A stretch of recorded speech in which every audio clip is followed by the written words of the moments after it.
Hari Om, chapter 14. So, we are trying to understand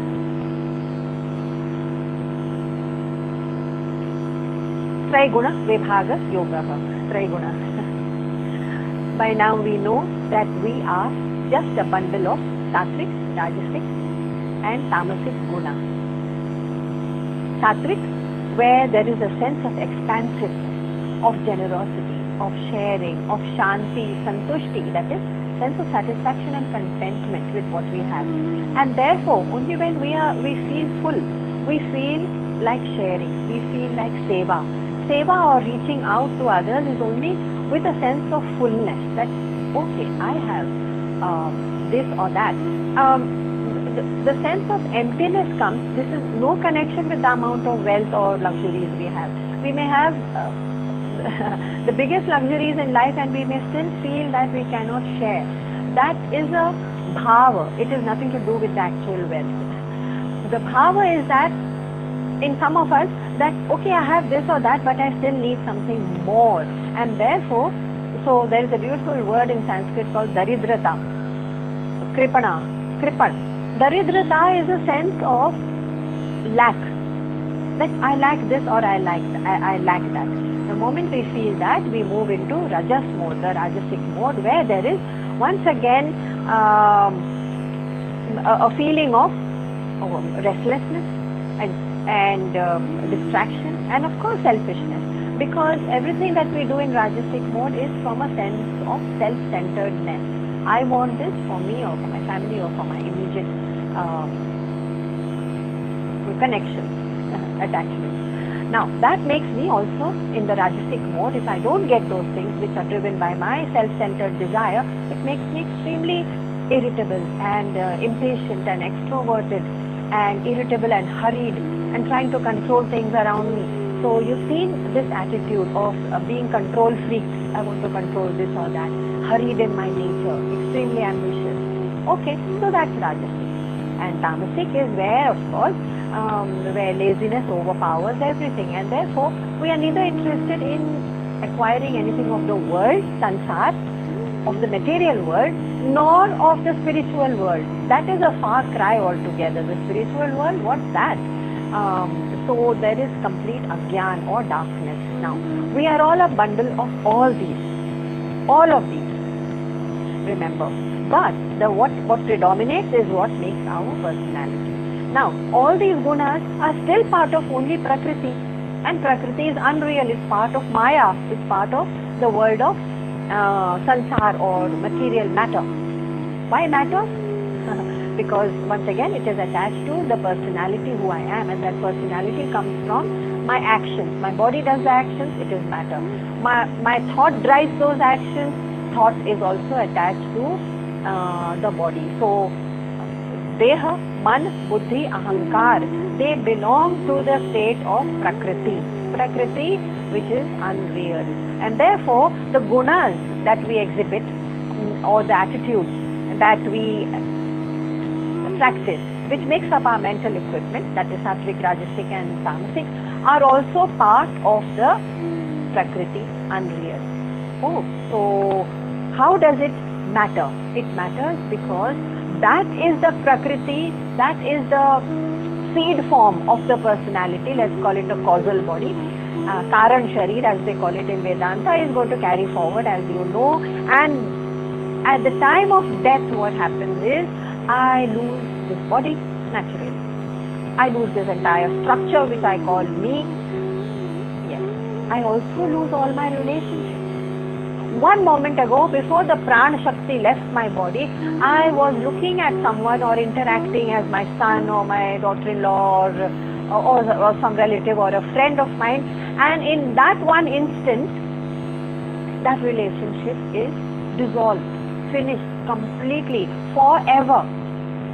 That relationship will never come. So we know that death brings an end not only to this body, but also to all that the body related with, the relationships and of course the objects and possessions and acquisitions and the man and samman and the certificates and the accolades and power and position. It goes without saying. that with the body goes all that. But when all this falls away, what happens is it's a bit like when water, have you seen in caves where for centuries water has been dripping from one particular corner or a crevice of the rooftop? In that part you see serrations of that water dripping on the floor of the cave. Or something as solid and hard as stone can also develop deep crevices or at least serrations by them. How is it happening? We're not asking whether water is acidic or water is strong or soft or what in comparison to stone. In any case, it is soft. What is important is that continuously over the centuries, it continued to practice that dripping in the same spot. It's like serrations of that continuous, incessant water stream. What is? This practice of mine. If I am practicing sattvic behavior consciously, yes, my mind may be distracted. It may get into anger. It may get into reaction. When someone, without a reason, suddenly someone is provoking me with harsh words or insensitive words or doing unexpected things. People do provoke. Situations also provoke when we are not expecting them. The problem is that those persons or situations are not the cause of my reaction or my feeling provoked and suddenly descending into anger or distraction or great disappointment or brooding, all the time brooding, why did this happen? Those outer situations are not the reason. We keep forgetting it is our expectation from them ki arey unko to aise karna chahiye tha. That person should have been a little more sensitive, a little more caring, a little more giving. Why? That is his or her behavior and their call and their need to be sattvic or rajasic. The moment we find ourselves reacting and we say, this is because of my expectation, I take the responsibility for my reaction, we can pull ourselves back. It's like reining in the horses, just as we rein in the senses, no overindulgence in food, no overindulgence in parties or shopping. Yes, we rein in our senses, some of us. But in the same way, we have to rein in the mind, rein it in, pull it in and say, what are you getting into? This brooding, this resentment, this anger, this irritation against any situation or person or happening outside is not going to change anything. That pulling in is called sattvic. I do it, and if I do it incessantly and all the time and with vigilance, you see that it's like that incessant drop of water. It changes its course. It will find another place. It will find a rajasic mind, but it will not form those serrations on our personality, which is what turns into our swabhava, our behavior, and these turn into our tendencies.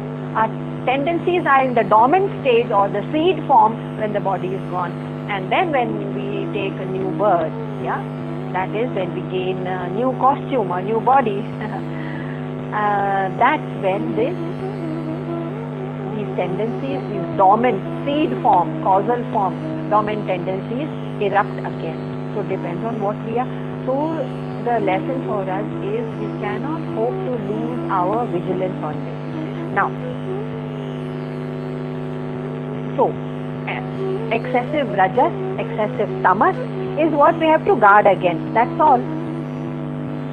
It's like saying that, the night before I was watching some horror movie or some crime movie, and it affected my mind so much that after I went to sleep and I woke up, among the first few thoughts that entered my mind was that some of the horrible scenes of heinous crimes and cruelty. Because when we indulge in watching movies or so-called entertainment of a very violent, heinous nature, it affects the mind. It sort of remains playing on the mind even when we are asleep, and we may not know about it, but we know it when we wake up. Some of those scenes, they are so strong, they play on the mind again. Exactly in the same way, death is like sleep. That what we were practicing and what had become a strong memory before death. Strong memory means strong tendency, strong mental equipment, strong swabhava, sattvic or rajasic or tamasic. When we wake up again in a new body, so punarjanma is a bit like waking up, we wake up with the traces of the same tendency. We know about that. So, and we know it with the example of sleep, because the mind is like that. Now, what is Bhagavan saying? At the time of death, make sure that in the 14th verse, 14th chapter, 14th verse, Bhagavan said, Yada satve pravadhetu pralayam yati dehabhrita tadottam vidam lokan amalan pratipadyate. When we meet death and say, oh, hello, okay, I'm ready to go. This body is no use to me anymore. Sometimes the body is too sick or too weak with disease or just old age. And we say, okay, this body is no. When we greet death, at that time, what is the predominant quality? Was it sattva? Then Bhagavan says, then he attains the spotless world, or those who will gain a birth where there is in the environment or new family or new community, wherever they are born, there will be an environment of dhyan, of people seeking, of people wanting to know something higher than this sansari acquisition of this and that. Okay, but in the 15th verse, Bhagavan says, Rajasi pralayam gatva karma sangishu jayate tatha pralinas tamasi mudha jayate. Naturally, in the Rajas mode, he says, Rajasi pralayam gatva. If you leave the body in Rajas mode is what? Intensely involved in Vyakti, Vastu, Paristhiti, Ghatna, and lobe, desire, still desiring something or the other, and also trying to fulfill, holding on to the desires and saying, yes, I need this to be fulfilled or that to be fulfilled, and starting a new enterprise or more to do this or that, ashamaha, and therefore restless. We are of an age when we have seen many people around us and within our community and our circle of friends or relatives passing away. And we have seen so many ways in which people pass away. And there is a point of reflection over there. Every time someone passes away, there is a thought that we need to hold on to, and that is, oh, it is just something that is a transition from this body to another, and my turn will come. What we forget is that my turn will come, and we continue to live in this Rajasic mode. Suppose we are in an excessively Rajasic mode. We continue to live in that mode, saying that, okay, I have this desire to fulfill and that to be done, and so many projects, this to be fulfilled, this has to be completed in this world. All sansari thoughts are non-spiritual thoughts. Anything to do with sansari thought, Vyakti, Vastu, Paristhiti, Ghatna, situation, relationship, are all connected only and only with sansar. So anything that is done in the Rajasic mode will only be connected with sansar. So when people pass away, we forget that it's our turn next. It may be 15 years, 20 years hence, 25 years hence, but it is there. So why don't we just turn around and say, oh, suppose I had that just one last year left to live. How would I live if I had just that 1 year left? And I knew it. Would it or would it not? I'm just asking. Would the mental attitude towards sansar and our way of behavior and our lifestyle change? Would it or would it not? Perhaps it would. Because we would suddenly realize when we see the passage of so many people going away, leaving their bodies behind when it's no use. When the body is no use, it has to be given up. We realize, yes, it's time to give it up. So then what is it that I need to do with this bonus time that I have, 20, 30 years left ahead of me? I need to not indulge again more and more in the acquisition of things or relationships, because that has no end in sansar. The moment my mind is in sansar, there's no end to it. There'll always be a new need and a new spruha. Spruha is a burning desire for something or other. There's no end to it actually. And therefore, it seems we would start our search towards something more meaningful. If not something highly spiritual, suppose my mind is not tuned for it, from earlier years, and I have no exposure to it, and I haven't heard any of the scriptures. Yes, that happens, and I wouldn't know, I would be lost. I may not look for the highest spiritual truth. But the first next step is, okay, let me do something for others. Sarva bhuta hite rataha. Let me revel in the welfare of others. Let me just give away things. Let me just share. Now, when I was talking about having seen how, in what manner people around us have passed away, that itself is a big lesson for us. So, there was this, I'm tempted to quote, in the mission where I have studied, a very senior, he was not a Swami, he had learned directly all the scriptures from Swami Chinmayanand. Can you believe it? So lucky. But he had decided earlier on in life not to take Diksha and not to become a Swami or a monk. So he was not a monk, but he had studied the scriptures and he was a proper Grihastha with a family. And just last year at this time he was taking our classes online, and then he was diagnosed with cancer. So this Parindra Bhai is his name. He, after his diagnosis, I believe he said, I will not go in for chemo. It was a conscious decision by him. Whatever the reason, we don't know. He said, I will just elevate my pain through Ayurvedic medicine, but I will not take chemo. And that was his decision. So naturally, he started slipping into a coma more and more, and started going to hospitals more and more because of the excruciating pain. So 3 months after he was diagnosed, he was finally in the hospital in a terminal state. And he would come in and out of his coma, and he would tell his family. And this is the time when his son is studying in the US. So the son is not settled. He is still a student, and of course his wife is around. But whenever he came out of his coma, he would say, I dreamt that Chinmayaji is giving me a dip in the Ganges river, and he's saying, come on, time for you to purify in the Ganga and come to this shore. So he was in a delirious state. Of course he didn't know. When you're totally disoriented just before death, totally delirious, not too much in command of what you're saying. But his friends and family tell us this story. This happened last year.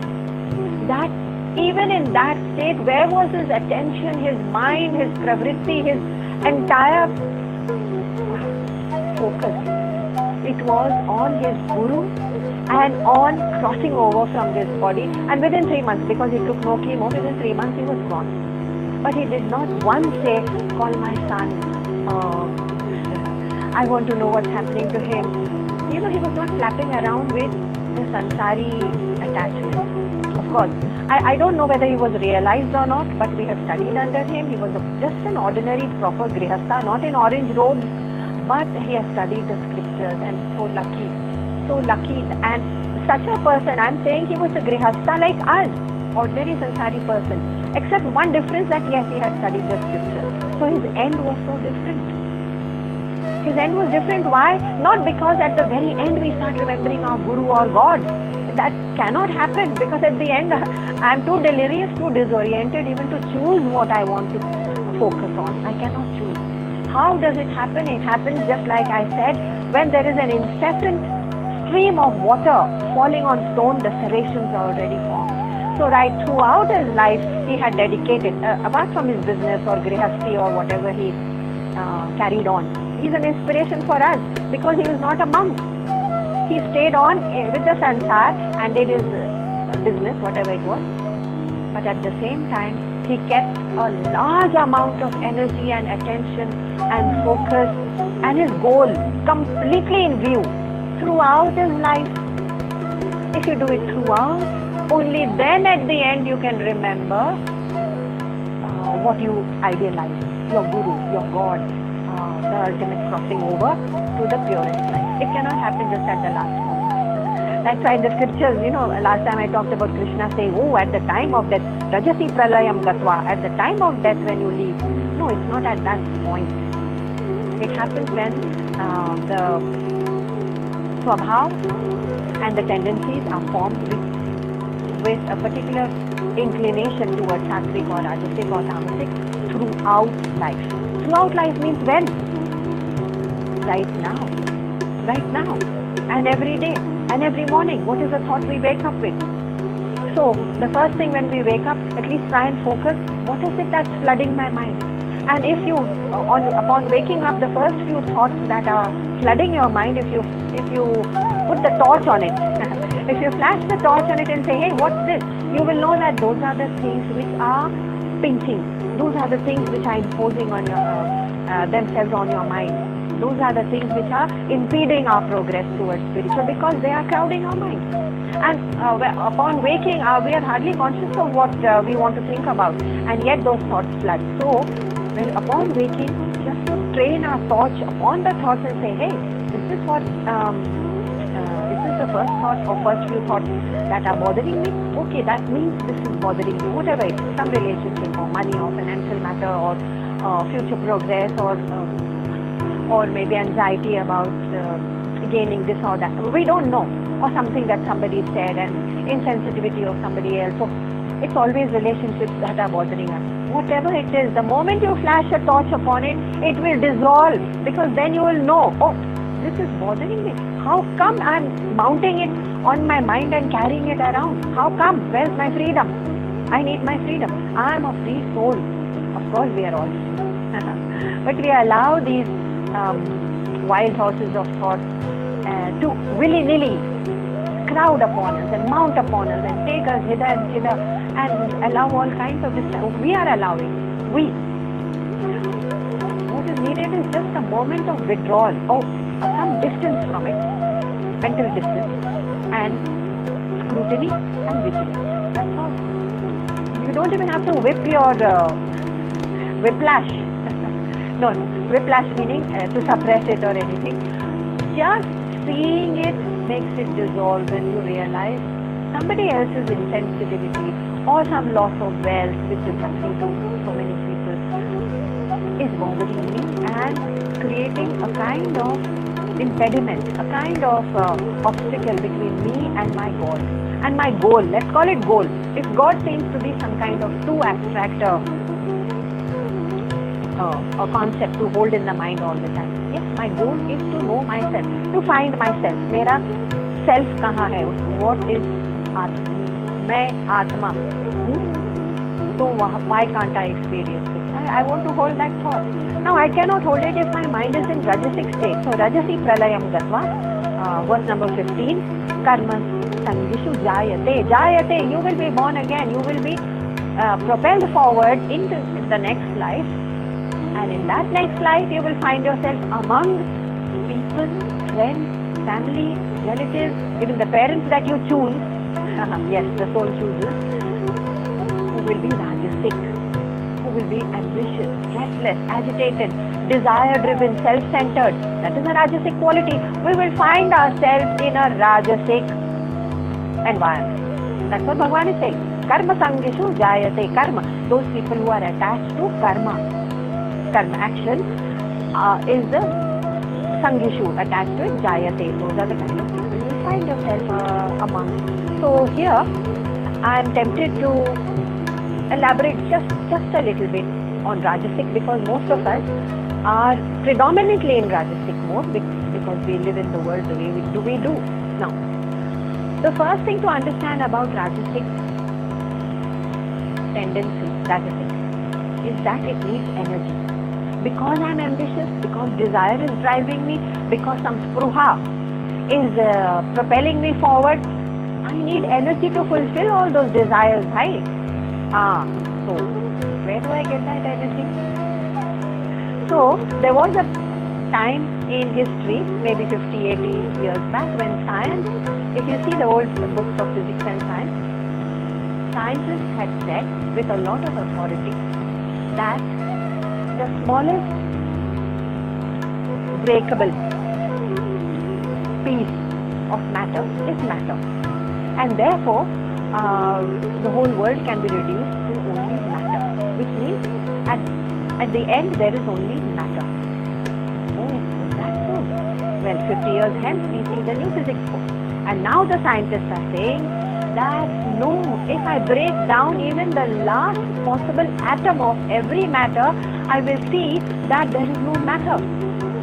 And it's not visible because there is, as I said, it is even the nucleus of every atom is got only energy, these photons and electrons and neurons which are rotating around it at great speed. Where can you break it? You can break it even into quarks which are not visible to the eye. But you will find at the base, break it down to the last, there is no matter. At the end, there is only energy. What is our body made up of? These same atoms. So break it down. Yes, at the end, there is only energy. So where do I get that energy? I am energy. I don't need that energy. I am made of that bundle of atomic energy. I call it atomic because we are made of atoms. To be Rajasic in the world, I have to have energy, and I am that energy. Very soon, by the way, scientists, maybe, hopefully, within this century, they will now rewrite their physics books and say, okay, the last possible truth is not matter, the last possible truth is not energy, but what drives that energy? That is consciousness. So science hasn't come to that point yet, but it will. So spirituality is already there now. Now this energy is a part of all of us. Energy is not part of us. We are part, a small, minuscule part of that vast, vibrating, pulsating energy which is there in every atom of our body and which is there in the entire universe. Who are we? Just this small little shape, Naam Roop, in between. So we are part of the energy. Energy is not part of us. We must remember that. Now, for Rajasic, coming back to Rajasic. Rajasic pravritti is what? It is driven by desire. Desire of what? So it has to be something outside. Vyakti, vastu, paristhiti, ghatna, some situation, something that I need to change according to the way I would like it, for my pleasure, for my the way I understand samsara, whatever, my expectation. Anything outside, if it has to be sought, energy has to flow outside. That stands to reason by. How can it be any other way? So, anything that I seek outside, my energy flows outward. So, the moment the energy that I hold within me is flowing outward for fulfilling any desire or ambition, it is depleting me. It is making my energy depleted. So I become, at the end of fulfilling all those desires, I come home and I crash and I'm exhausted and I say, I have exhausted my energy. I have become nistej, durbal, sheen. This is what we are doing to ourselves day in and day out. Just becoming sheen, durbal, nistej and exhausted because our energy is flowing outward. Now what are these desires for? For so many things. For dhan, किसी को धन चाहिए, किसी को प्रेम चाहिए, किसी को यश चाहिए, किसी को नाम चाहिए, सम्मान चाहिए, दिखावा चाहिए, whatever. It doesn't matter. It doesn't matter. It only means that energy is flowing out. What about energy which is not flowing out? So that energy can be retained. We can retain that energy and let it flow inward. Let's change the course of this action. Let's change the flow of the river as it is. And when this energy flows inward, then there is a chance for us to find what is in that inner world. And that is knowing the Sat, knowing yourself. मैं आत्मा हूँ, मैं कौन हूँ. तो जितना मैं बाहर जा रहा होता हूँ, I acquire a whole lot of things. But I don't acquire स्वयं की सत्ता. स्वयं को जब मैंने खो दिया है, तो जगत में इतनी सारी चीजें लेकर मैं करूँगा क्या? चाहे जितनी भी हो. स्वयं को ही खो दिया है, तो जगत में लेकर तो कोई फायदा नहीं. So turning that energy inward is the very secret of turning away from Rajasic mode. Because when we are not in, when we have exhausted all our energy, we become like empty shells. You see, a bullet when it's fired, there is an empty shell left behind. We are like that, empty shell, nothing left at the end of the day, and at the end of the year, and at the end of the life. Exhausted, empty shell, खाली खोल रह जाता है. क्यों? क्योंकि हम पूरा जीवन हमने बिता दिया अपने को सिर्फ खाली खाली खाली करने, मतलब एनर्जी को खाली करने, हाँ, मन को नहीं, मन को खाली करने में लगा देते तो we would have retained that energy which is so precious. And therefore, like Kabir at the time of death says, ज्यों की त्यों धर दीनी रे चदरिया. Chadariya is a metaphor he used to use for the body. You know that in so many others, Jeene re chadariya, he uses that metaphor. Now he said at the time of death, oh, I'm ready for death, and there is almost a sense of elation. Yes, I'm meeting death, I'm greeting death, I'm leaving this Jeene chadariya behind. Jyo ki tyo dhar deeni re chadariya. Only someone like Kabir can do it. Why? Because he did not exhaust his energy. He left the chadariya as it is. I gained the chadariya as it is, I'm leaving it as it is. Full, complete, filled with energy, retaining that energy, that inward integrity. ऐसा तो होता नहीं हमारे साथ. So what happens is, anything that is outward has to be desire driven, sakam. Anything that's not outward and I just turn within, naturally it will have to be the opposite, nishkam, or better than that, akam, which means there is no action needed for me to attain that. So it is actually akam. There is no action needed. Now, in outward looking fulfillment of desires, we also know the other problems with it. I need not even repeat it. They keep cropping up one after the other, even if I fulfill it. That means, what have I become at the end of my life? Or even right now, after so many years, decades of living on this earth, what have I become actually? मैं क्या हूँ? So we like to say, you know, मैं फला हूँ, मैं ex-manager हूँ, मैं ex-principal हूँ, मैं फला की बेटी हूँ. No, I don't mean आप क्या हो in the sansari sense. We have become, and this is a pretty strong word, and I'm quoting Osho Rajneesh. He's saying we are nothing but outgoing energy bundle. Just a bundle of flesh and bones with outgoing energy. Like a bucket with a leak. So no matter how much energy we fill in, how do we fill in the energy, by the way? Good question. Energy we are replenishing. It is being replenished every day with food, if it is sattvic food, good food, with some good sleep, if the sleep is restful, and with meditation. We meditate. That energy that we need so badly, so urgently, that we need for our spiritual growth, for our spiritual vigilance, for understanding, for listening, for shravanam, mananam, for contemplation.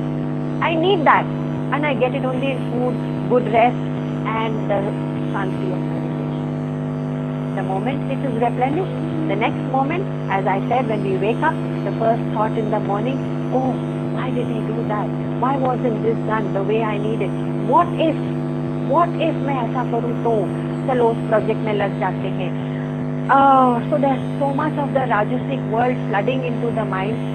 The world is not Rajasic.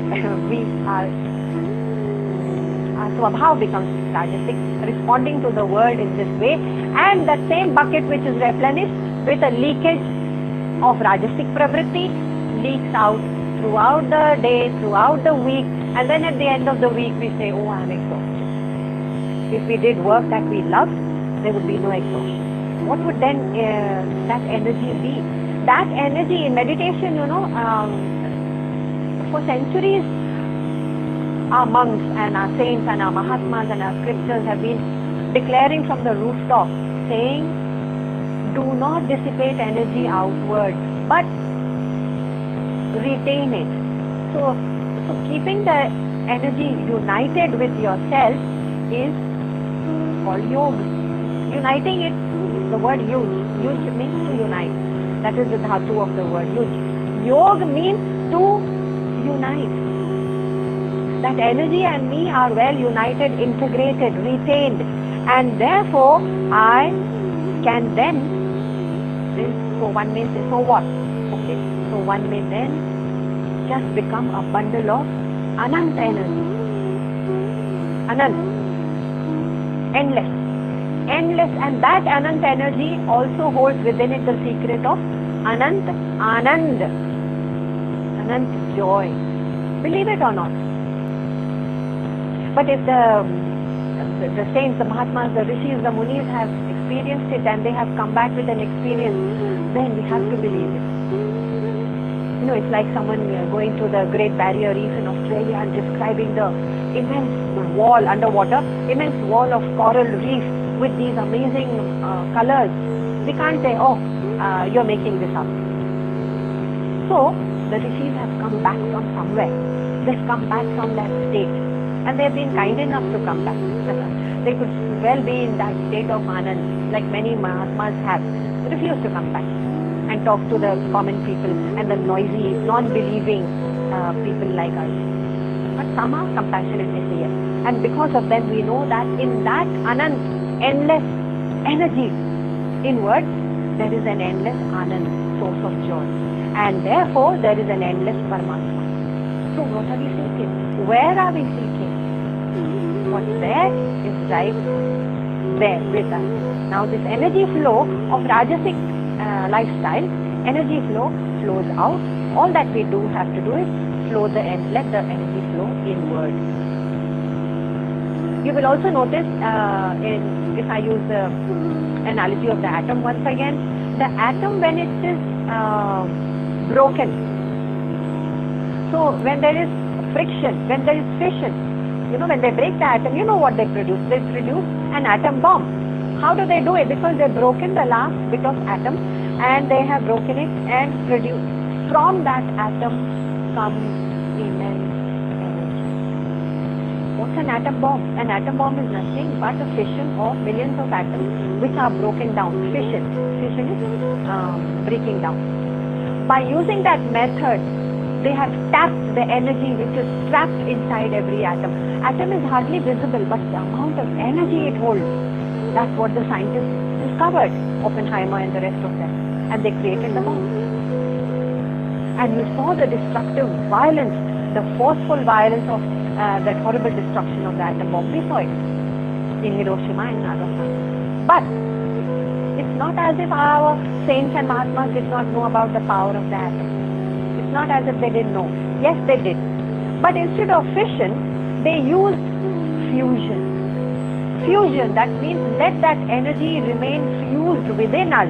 Let that atomic energy remain within us and then see the power. Then see the power of discovering that Anant Paramatma, that Anant joy, Anand, and that Anant energy. Fusion. Ask any physicist and he'll tell you, yes, with atoms we can do only two things, either fission or fusion. That's how, of course, we produce energy also, that is electrical energy. One creates a bomb, the other uses the same energy to find Paramatma, to find God. And every bit of our atom has the same energy and the same power trapped within us. So, fusion, of course, is the word yoga, loosely translated into yoga, is to fuse. When we experience that Anand, is there any experience? Is there any experience that can match it? Is it possible? Any experience of sansara, I mean, vyakti, vastu, paristiti, ghatna, food, entertainment, relationships, diversions, traveling, I don't know what else, parties, shopping, whatever it is. Can any experience in the world match that Anand Paramatma? That you can find only when the energy is flowing inward. This Rajasic is the whole culprit in our life because we are letting that bucket have the leakage and flow out and let the energy flow out. So Jivan Bhar, what we have done is become khali and then the bucket we fill it up, and we fill it up for what?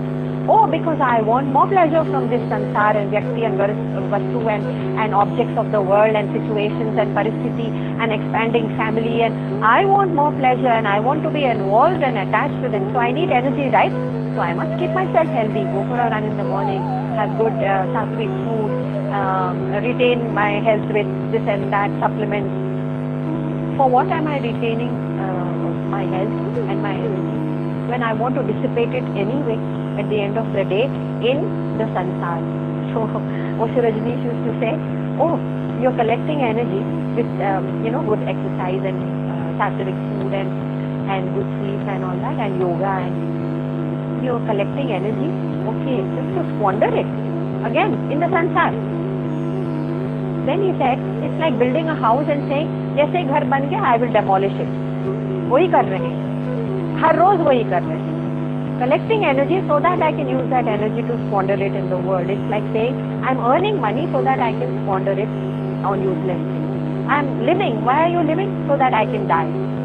Strong words, I know, but it is this kind of an absurd meaninglessness in which we are caught.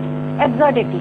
The absurdity of it, when it hits us, then we realize, oh, I have to live in the world. 80% of my energy is needed, Jivan Nirvaha ke liye, because I have to do certain things in the world, and I have to, even to digest my food, I need energy. Where does it come from? It comes from within. Okay, right? So use your energy for the basic functions, right? So you have to digest, and you have to travel, and you have to look after your family. You have to earn your living, everything. Okay, 80% gone, 20% left. चलो ठीक है, 20% left. अब क्या करें? So वो 20% को, if we are tamasic, we will just dissipate it in laziness, on indolence and negligence and procrastination, and or even in enjoying all kinds of wild pleasures like drinks and drugs, and so they are called tamasic pleasures. Or I may, in a rajasic mode, I may use that 20% to gain this or that. ये भी कर ले, वो भी कर ले, acquiring more and more things in the rajasic. But that 20% is gone. 80% I needed just to exist. So अब क्या बचा? Nothing. So what is this? It's like this house I'm building just to demolish it. So what's the whole purpose? I've lost the purpose actually. There doesn't seem to be any way out or any light at the end of the tunnel. When you look at it from this perspective, it does look a little, we do appear like little lost souls. Yeah, that's why we are called Agyani, isn't it? Agyan, because we don't know the difference between Sat and Asat. That is the only definition of Agyani. Now, I'm sure you remember that in sleep, how do we gain energy? I have said in meditation and in sleep we gain a lot of energy. How? Because that is the only time in meditation and in sleep that the mischief makers, the monkeys, that is the senses, Indriya and the mind are dormant, quiet. So that means that the senses and the mind, which are creating this kind of dissipation of energy, are the only things which we need to have a command over. Why can't we do it while we are awake and living and functioning in the world? That is the challenge. That is the only spiritual challenge actually. Because, yes, the other spiritual challenge of course is also to learn how to really meditate. Because in meditation we can experience the higher. And only then come down to the next step, which is a higher challenge, next level. That is, while we are awake and functioning in the world, can we still keep our senses and our mind in check such that we have a certain distance from it and they are not allowing us to lose our energy. What is it that we are not allowing to lose our energy? The senses and the mind. That's what they do in our waking state.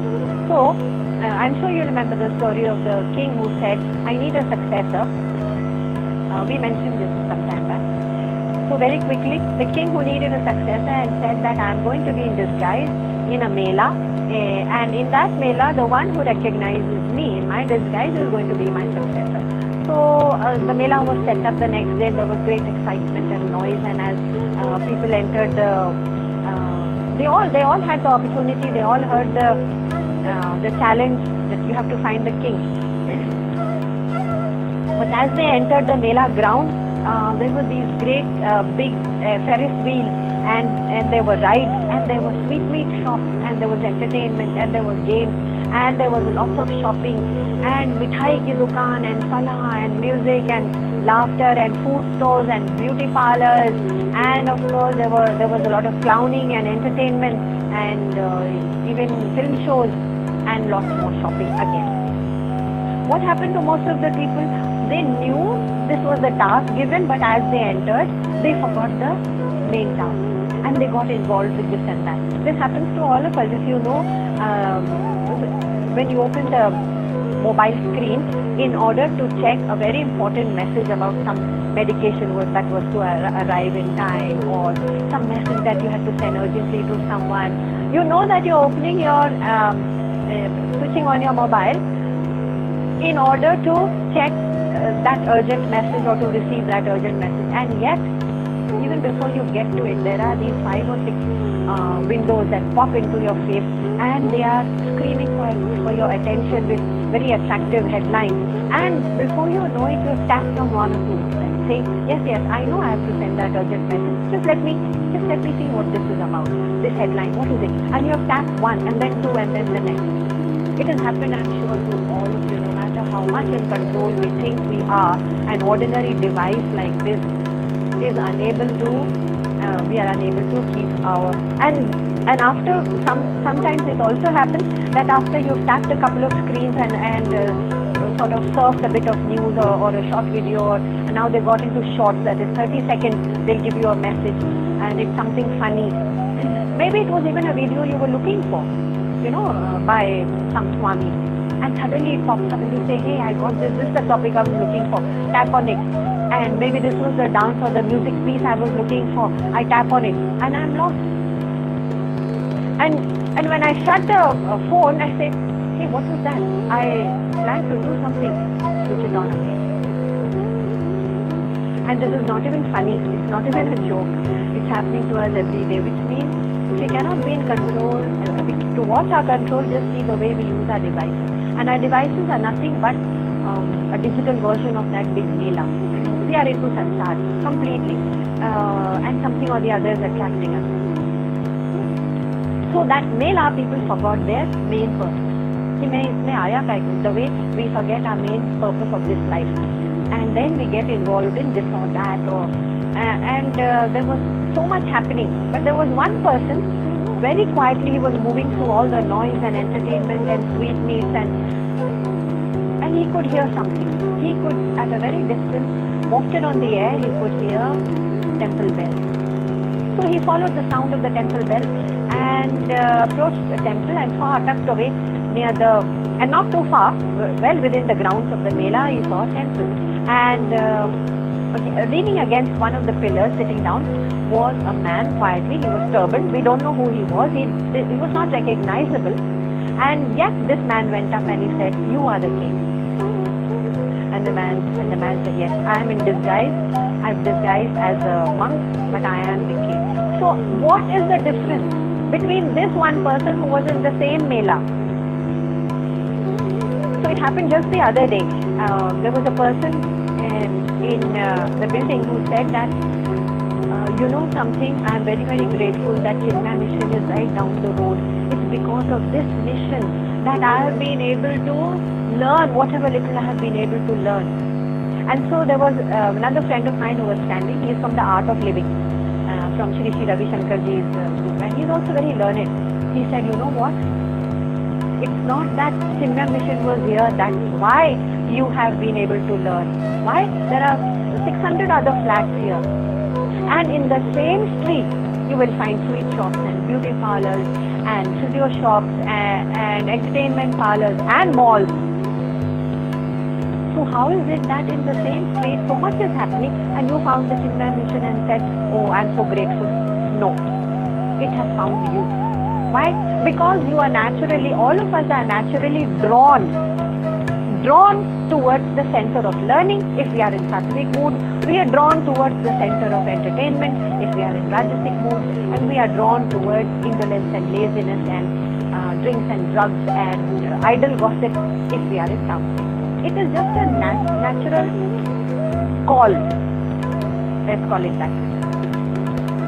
And therefore, what we are and what we have chosen to become is going to drive us forward. So it's important to understand.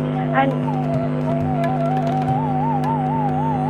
Krishna, I have warned you, is going to drive this point deeper and deeper until we are shaken out of our reverie and living in this sansar of noise and entertainment and distractions. Actually not even entertainment. Most of the time we are looking for a distraction. So there was this person who said, who asked one of the swamis, said, I'm very lonely. I'm afraid in loneliness. Please tell me how to get out of loneliness. So the Swami said, first of all, have you ever asked yourself why you want to get out of your loneliness? What is that you fear in your loneliness? There is no such thing as loneliness. Loneliness is only when you are troubled. Otherwise, there is only aloneness, being alone. J. Krishnamurti used to keep saying, please distinguish between being alone and being lonely. Being alone is your birthright because you are alone. The soul is on its journey completely alone. There's no one else in this universe who can share the soul's journey, a single soul's journey. You know, its development towards spiritual and moksha. Moksha, of course, is our final goal. But everyone is on a different place and a different plane. So we are alone. We are meant to be alone. Because two people can't hold hands and say, ab main moksha ki aur ja raha hu. We are on different planes. Yes, there will be pointers, there will be torches, there will be swamis, there will be scriptures, but they're just bystanders on the way saying, hey, I can help you with a signboard. Now, being alone is who we are. If we don't accept this and we become troubled by it and there is fear, we call it loneliness. That is a term used by us. Being alone actually is the most spiritual thing happening. Why? Because the moment we are alone and we want to escape into some kind of distraction, कि अब ये कर ले, अब वो कर ले, या अब ये सोच ले. Even the mind is actually running into different things. So व्यक्ति वस्तु परिस्थिति घटना, either we or our mind is completely running in that direction. It is actually escaping.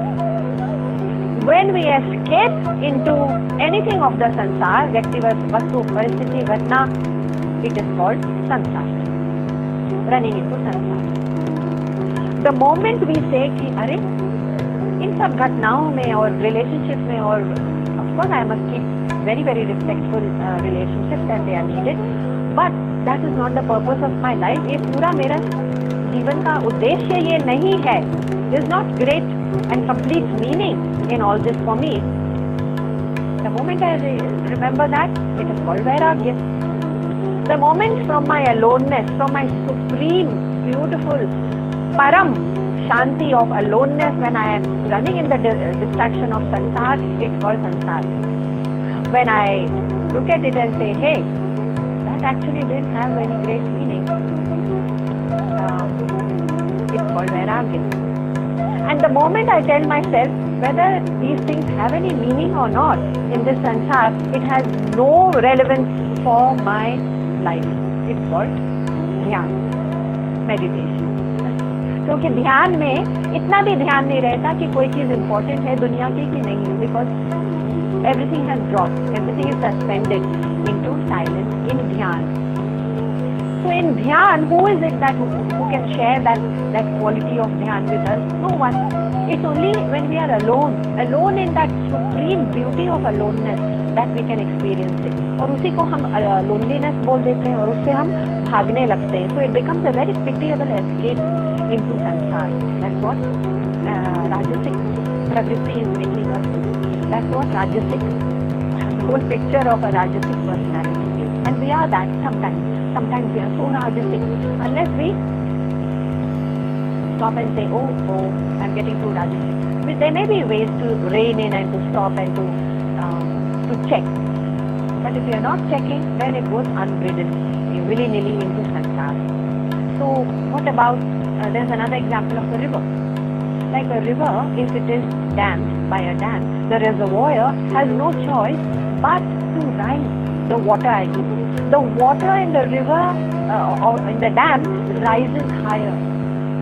It just goes to show that that energy which we are dissipating in the Rajasic world of ambitions and projects and ideas and relationships and acquisitions and man and samman and dhan, whatever, that energy, if it is dammed means checked, has no choice but to rise to the higher. That same energy can rise to the higher. And therefore there is this chakra meditation, and you can check it up on umpteen number of videos. It's an ancient science and also mentioned in Patanjali Yoga. Well, chakras. What are these chakras in the world? It's allowing the energy to move from the lower level to the higher level, just as the water which is dammed, which is checked and not allowed to flow out willy-nilly towards the ocean. That rises to the higher level. So at the base of the spinal cord is the lowest point. And then a little higher, 4 inches higher, is the second point. What is this so-called chakra point? These are centers, and it's been researched by the Muslims and also by the scientists, perhaps. It's the second chakra. The point is about the tailbone. That's the center of energy, or let's call it they are pockets of energy. At these points, they have been found to be there. So, and the next is at the point of the navel, and then the center of the heart, center of the ribs, and then in the throat, and then the center between the brows, and then the top of the head. So, we found that these chakras is like rising energy. Yes, these are chakras where the energy can be seen, observed, rising to the high. When we can then finally distance ourselves from samsara. But how does it rise? That's a very big topic of Patanjali Yoga, of meditation, etc. But in short, it will suffice to say that we allow the energy to rise from these points by putting our attention turn by turn by turn on these centers. Not allowing the mind to go into this, that and the other, but keeping the mind on the tailbone, then on all these chakras have names, by the way, and then on the Moola chakra, and so there is the points about the tailbone, and then the navel point, then center of the ribs. The attention of the mind is centered there for minutes together, with or without chanting. So basically, what drives us is where our attention is. If our attention is in the world, and the world is a noisy place, like that Mela. That Mela was meant to distract. And just like you step out into the street and there are these umpteen number of things. Get into a mall. Step into any mall, and there will be so many ways in which they're trying to seduce you into being distracted from your core, from yourself. I carry the core of me, the silence of me, and then I go into this mall and there's so much. So actually, it is just seducing us into losing ourselves. Our birthright is to know ourselves, but we are being seduced by the world. Number 16, and of course, the second one, second line of verse 15, Tatha pralina tamati mudhayonishu jayate. So if you are heedless and dull in your senses, what kind of, upon leaving the body, where do you find yourself? Naturally you find yourself among the lower creatures, like born as an animal or an insect or whatever. Why? Because these creatures are happiest doing that, just tending to their bodies. कि मुझे खाना और सोना मिल जाए बस. So that makes them happy. So if as a human being, if that makes me happy, then Bhagwan will say, okay, chalo, take your happiness. So then as an animal will be happiest being tending only to the instincts of food and sleep and rest and aram. So ahara, nidra, maithuna cha. So these are common for between animals and the tamasic. Only our desire for the highest will make us distinct. Having taken so many births to evolve, we can't allow ourselves to devolve. So number 16, Bhagavan just summarizes very quickly. He says, Karmana sukritasyahu satrikam nirmalam phalam rajasastu phalam dukkham ajnanam tamasa phalam. Bhagavan just summarizes everything and says that look, the fruit of good action is sattvic and you will gain sattvic things. The fruit of all the rajasic action that we are doing, you will gain. He didn't say you will gain the rajasic world of action. He uses a strong word. He says you will gain pain. See the word he has used. In the second line, rajasastu phalam dukkham. The phal of rajasic life is dukkha. He didn't say the phal is a life of action. Isn't that strange? Why dukkham? Because that contentment, that cheer, that quiet, that serenity that comes from seva, sadhana, satsang, these are the sattvic activities, that is lost, dissipated, completely gone, and therefore we don't have a sharp, clear, quiet mind, and therefore all the desires of the world outside keep driving us like a carrot, like a donkey driven on a carrot, driven by a carrot on a stick. That's why Bhagavan has used a strong word. Rajasastu phalam dukkham. No matter how much he says in the world, you will gain dukkha. I must underline that. We must all underline that. Because Bhagavan has done some research, I am sure, to come to the conclusion that you are heading for dukkha. Because it will all be dissipated at the end of the day. There is nothing left. And what have you done accumulating all that? For no earthly reason. So changing your thought patterns, every single religion in the world will tell us the same. Every single religion. That please change your thought patterns. But how can I do it? Just by changing my thoughts? No. How can I do it? And if I am able to become a sattvic person, what does it look like? So we will see next time how can I change my thought patterns. Because my thoughts are running like monkeys in all directions. So there's a trick. Up Krishna, please, we will see it next time. Om Purnamada Purnamidam Purnat Purnamudachyate Purnasya Purnamadaya Purnameva Vasishyate. Om Shanti Shanti Shanti. Hari Om Shri Gurubhyo Namaha. Hari Om Shri Krishna Arpanamastu.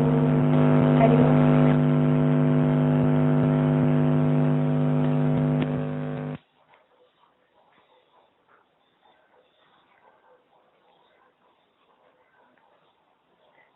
Yeah, Krishna keeps reminding.